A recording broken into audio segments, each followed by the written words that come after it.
Saban's not going to hire anybody on defense. I say not going to. It's you look at his track record. Very rarely does he hire a defensive coordinator that's not quote unquote part of the family. That has worked with him in the past, that know his defense, that know how he wants his defense taught and run. That's very, very important to Nick Saban.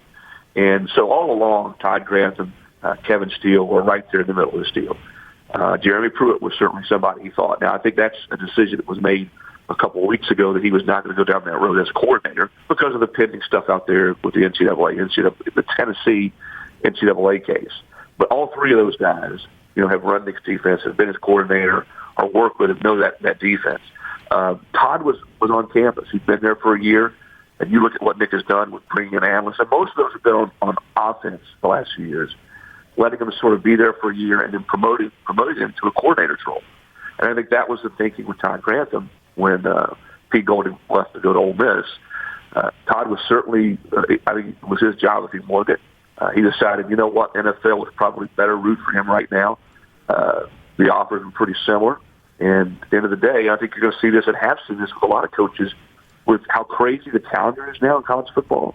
You're seeing more and more guys are going to look to go to the NFL. And I think that was the case with Todd Grantham and taking the Saints job. Kevin Steele was always in the mix.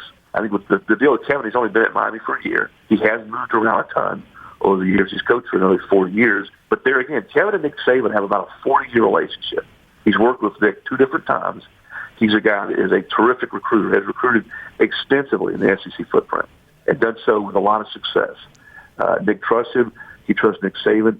He's worn, when you go back to some of his roles with Nick Saban over the years, player personnel director, linebackers coach, defensive coordinator, he's worn a lot of different hats for Nick, and as a lot of different things that touch the program. So all along, Kevin still made a lot of sense.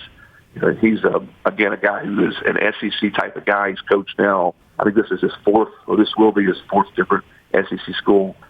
They speak the same language defensively, a lot alike in the way they want to teach football and coach football. So when it didn't work out with Grantham, I felt all along that probably right there the next step would be Kevin Steele, and that's what happened.